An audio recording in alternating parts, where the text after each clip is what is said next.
السلام عليكم ورحمة الله وبركاته. ازيكم احلى اخوات واحلى متابعين، عاملين ايه؟ وحشتوني. اللي انتوا شايفينه ده عدس بجبة او عدس اسود. ده بنعمله كده بطريقة معينة احنا هنا في الصعيد، مش عارفة انتوا بتعملوه ازاي. اللي بيعمله بطريقة غير بطريقتي يكتبلي في الكومنتات. كده انا حطيت عليه سمنة بلدي ولازم نحط سمنة بلدي، لازم يا جماعة، لانه ما ينفعش يتاكل غير بالسمنة البلدي.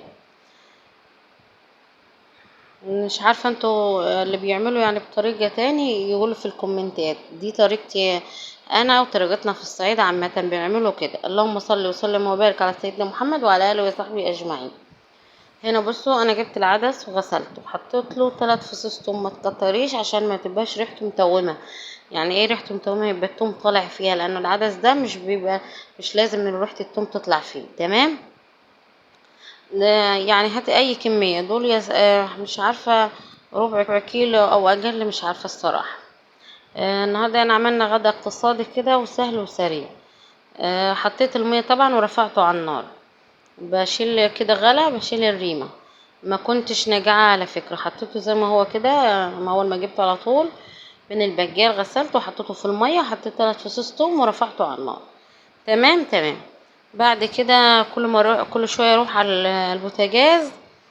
اروح ايه، يعني عيني كده ملاحظه بيكون بيعوز ميه، بروح بحط ميه. كده كان معايا استوى، بسم الله ما شاء الله، يعني حلو جدا. هسيبه يبرد وهضربه ايه في الخلاط. لو يا سلام لو عندك هات بلندر، الهات بلندر يعني تضربي بيه. وبعد كده تحط له ميه. ما عنديش طبعا، عملته ايه في الخلاط. بس في الخلاط تسيبيه يبرد تماما تماما تماما عشان الخلاط مش يبوظ معانا. زمان طبعا كانوا بيعملوه بالمفراك يا جماعه، حاجه اسمها المفراك. عندنا في الصعيد كانوا بيفركوه بيه. كان هنا ضربته في الخلاط ورجعته تاني الحله. كده هنسيبه يغلي مع نفسه، وهيخس طبعا شويه لانه كده مريم ومن الضرب. هسيبه كده يغلي، وبعد كده هحط له الملح بتاعه واظبطه وهنغرف منه ونحط عليه السمنه البلدي زي ما قلت لكم. اللي وصل معايا لحد هنا يحط لنا اللايك يا جماعه، يبخلش علينا باللايك. على قد ما نقدر بنحاول نجيب لكم الوصفات بتاعه الصعيد بتاعتنا، الاكلات المنسيه. في وسط الاكلات بتاعه المطاعم وكده بنحاول نعمل الاكلات دي. هو انا كده بصوا خس ازاي لما غلي.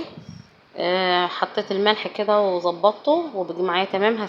هسيبه يغلي كام غلوة كده في الملح، وبعد كده هنصبه ان شاء الله معانا.